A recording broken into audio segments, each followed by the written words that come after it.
교리문답 319문 더 있도록 합니다. 319문 성례에 참여하기 위해서는 신앙이 요구되는 것이라면 어째서 당신은 이 성례들이 우리로 하여금 하나님의 약속에 대한 확신을 갖게 하고 또 우리 자신의 신앙을 굳게 할 목적으로 우리에게 주어졌다고 말합니까? 신앙이란 우리 안에서 한번 시작되었다는 것으로 충분한 것이 아닙니다. 이 신앙은 계속적인 양육과 공급을 받아야 하며 우리 안에서 매일 성장해야 하고 진화해 나가야만 하는 것입니다. 그렇기 때문에 하나님께서는 이 신앙을 양육하고 견고하게 하며 또한 증가시키기 위하여 우리에게 성례들을 주신 것입니다. 이것이 바울의 성례들이란 하나님의 약속을 우리 마음속에 확증하기 위해 필요한 것이라고 말하는 의미인 것입니다. 그러나 만일 하나님의 약속들이 성례들에 의해 우리 안에 충분히 견고하게 되지 않는다면 그리고 우리를 위해 별다른 보조수단도 가지고 있지 않다면 이것은 결국 불신앙의 표가 되는 것이 아닙니까? 아닙니다. 이것은 다만 성도의 믿음이 작고 연약하다는 뜻입니다. 특별한 믿음은 하나님의 자녀들에게 늘 있는 것이며 그렇다고 해서 이들이 신자들의 자격을 잃어버리는 것은 아닙니다. 왜냐하면 신자들의 신앙은 완전한 상태에 머물러 있는 것이 아니기 때문입니다. 즉 우리가 이 세상에 사는 동안 우리의 육안에는 언제나 어떤 불신의 찌꺼기가 항상 남아있기 때문입니다. 그렇기 때문에 우리는 항상 성장하며 자라야 하는 것입니다. 교회 안에는 몇 개의 성례가 있습니까? 예수님께서 모든 성도들의 공동체를 위해서 제정하신 것은 단지 두 가지입니다. 그것이 무엇입니까? 세례와 성찬입니다. 319문에서는 우리에게 있어서 성례의 그 효력에 의한 그 열매를 소개를 하고 있습니다. 앞 질문에서 성례는 분명히 효력이 있고 또 그 주시는 크신 은혜가 있다라고 말씀을 드렸습니다. 한쪽에서는 로마 카톨릭처럼 성례 그 자체에 마치 능력이 있는 것처럼 그렇게 효력을 강조한다 할지라도 그 물질의 효력이 있는 것처럼 이렇게 주장만 안 되고 또 제세례파라든가 또 이렇게 성례를 등한시하는 효력이 없는 것처럼 은혜의 수단 자체를 불필요한 것처럼 또 이렇게 취급해도 안 된다라고 말했습니다. 성례에는 성경이 약속한 원리와 그 방식을 따라 우리가 또 참여하고 또 시행하게 되면 거기엔 반드시 신앙의 효력이 있다라고 앞서 소개를 합니다. 그럼 이제 이러한 신앙의 효력은 반드시 이제 우리에게 신앙적인 성장과 열매와 증가를 이제 이루어가는 이러한 아주 놀라운 열매들이 우리에게 주어지게 됩니다. 그래서 그 신앙의 효력에 대한 실제적인 또 그 열매에 또 열매가 맺어지는 또 그러한 혜택에 대해서 한 번 더 추가적으로 설명을 하게 됩니다. 319문에서는 그러면 성례란 신앙이 이미 요구되어지는데 그럴 것 같으면 굳이 이런 은혜의 수단으로서 또다시 신앙에 대한 또 이러한 성장에 대한 부분들이 필요합니까? 신앙은 처음에 가지고 있는 것이다라면 그 신앙이 왜 또 성장을 해야 됩니까? 그래서 다시 한번 성례의 효력과 그 열매에 대한 의미가 얼마나 소중한 것인지를 거듭 질문하는 것입니다. 굳이 성례가 왜 이미 신앙을 가지고 있다라면 또 이 신앙이 자라가도록 하기 위해서 성례를 우리가 사용해야 됩니까?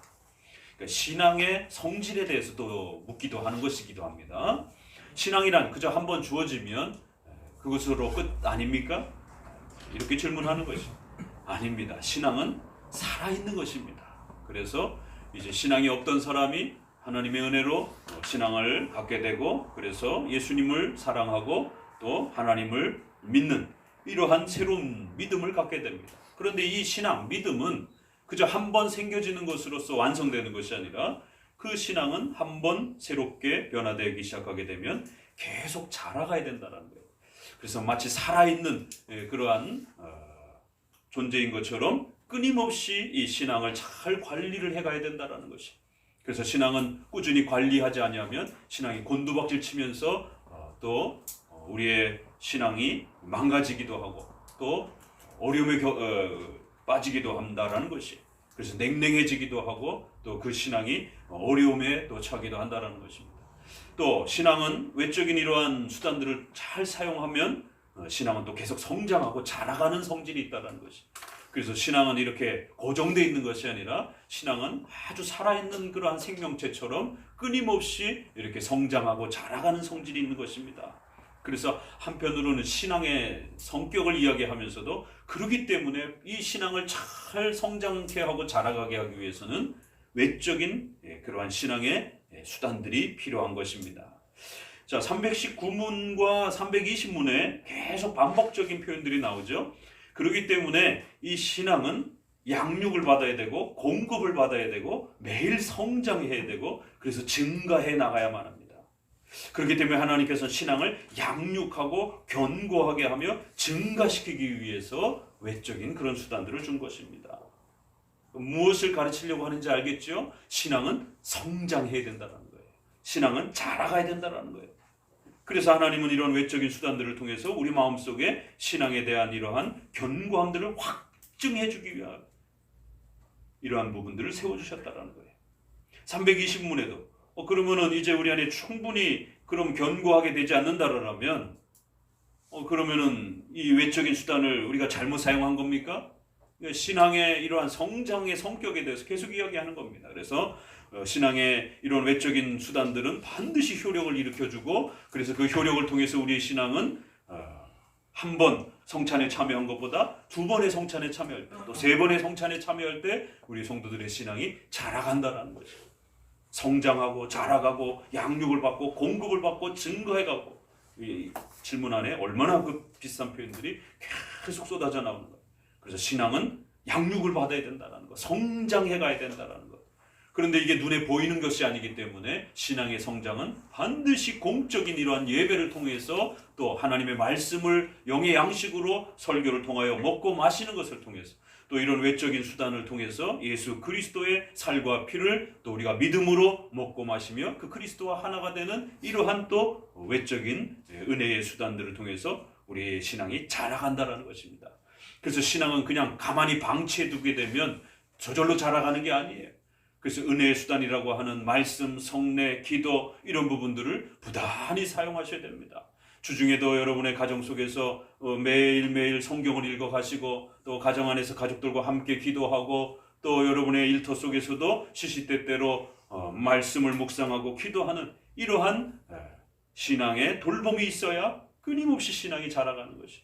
그냥 가만히 내버려 두고 점점 신앙이 게을러지고 공예배의 이러한 열정과 또 참여도 등한시되어지고 성찬의 이런 외적인 수단도 등한시되어지게 되면 여러분의 신앙은 아주 급속히 차가워지게 되고 도대체 믿는 자인지 안 믿는 자인지 구별이 안 될 정도로 그 신앙은 심각한 혼란에 빠지게 되고 낙심에 빠지게 된다는 것입니다. 자, 그렇기 때문에 그러면 이 성례가 우리의 신앙을 강건하게 이렇게 붙잡아주지 못한다라면 우리가 성찬에 참여하면서 매일매일 이 강건한 그런 모습으로 남아있지 않는다라면 그럼 우리 성찬에 참여한 거 헛일 아닙니까? 그러면 성찬에 참여한 거 헛수고 아닙니까? 이렇게 다시 한번 또 질문하는 것이 반대적으로 그렇지 않습니다. 성찬에 한 번 참여했다라고 해서 갑자기 새신자가 무슨 장로님이나 목사님이 될 정도처럼 엄청난 막 이런 걸 기대하시면 안 되는 것이 계속 죽을 때까지 자라가는 것이기 때문에 차근차근히 자라가는 것이 또 어떨 때는 성찬에 참여해도 또 마음에 와닿는 이런 부분들이 작을 수도 있는 것입니다. 또 어떨 때는 성찬에 참여했는데도 더 낙심이 마음이 막 이렇게 무거워질 때도 있는 것이 성도가 어떤 환난과 고난에 처하게 되면 또 그러한 고통도 겪게 되는 것이 그러다 보면 이 성찬에 참여해도 뭐 별반 효력이 없네, 별반 자라감이 없네, 뭐 이거 뭐 참여해나 안 하나 뭐 별로 효과가 없네 이런 의심이 들기 또 한다라는 것이. 그래서 외적인 수단은 분명히 우리의 신앙을 자라가도록 도와주는 것입니다.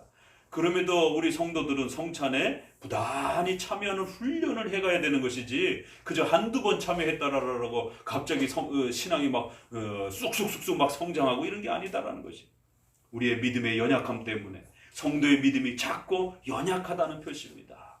그래서 성찬에 한번 참여했다라고 해서 막강한 그런 믿음으로 막 성장하고 이러는 것이 아니라 우리의 죄와 연약함 때문에 항상 외적인 이러한 은혜의 수단을 우리가 사용하면서도 때로는 또 낙심하기도 하고 또 마음이 차가워지기도 하고 그러한 연약함들을 인정해야 된다는 것이. 그래서 외적인 이러한 은혜의 수단이 우리 곁에 있는 것입니다. 이런 성도의 신앙의 연약함을 파고들어서 로마 가톨릭이라든가 이러한 이단이라든가 사이비들은 그러니까 너는 다시 지옥에 떨어질 거야, 이렇게 협박을 하는 것입니다. 그래서 외적인 그러한 수단을 돈으로 사게 만들고 또 어떤 이상한 신비 체험에 또 그러니까 성찬은 별로 효과가 없어, 그러니까 이상한 어떤 체험에 빠지도록 그렇게 또 유도를 하는 것이. 그래서 마치 신자들이 이 성찬에 참여해서 꾸준히 신앙이 성장해 가지 않으면 마치 신앙의 자격을 잃은 것처럼, 그래서 오늘날도 성도들의 칭의가 취소되는 것처럼 예수님을 믿는다라고 정직하게 고백하고 세례받았던 그 소중한 믿음으로 구원받았던 그 은혜의 칭의의 은혜가 신앙이 조금 낙심되고 좌절된다고 해가지고 마치 칭의가 취소된 것처럼, 또 최근에는 칭의가 취소된다라고 시비를 거는 것은 세관점 아파 톰 나이트라든가 김세윤 박사와 같은 이러한 사람들이 로마서를 공격하면서 전통적으로 믿음으로 구원받아야 된다라고 그렇게 읽었던 거 잘못된 것이다. 중세 1000년 동안 로마서를 잘못 읽어가지고 칭의가 취소될 수 있다. 당신의 선행과 공로를 통해서 칭의를 유지해야 된다. 이렇게 공로적 구원을 가르쳐서 루터와 쯔빙글리와 칼빈과 같은 그러한 우리의 선조들이 목숨을 걸고 오직 믿음으로 구원받는 것입니다 라고 종교개혁을, 교회개혁을 이루어졌던 것입니다.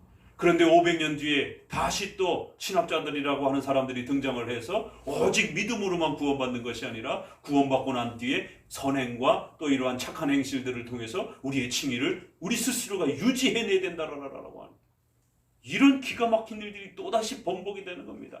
성도들이 교리에 올바르게 서 있고 준비되어 있지 않고 견고하게 서 있지 아니하면 또 이런 거짓 선지자들이, 거짓 목사들이 또다시 성도들의 믿음을 무너뜨리려고 하는 것입니다.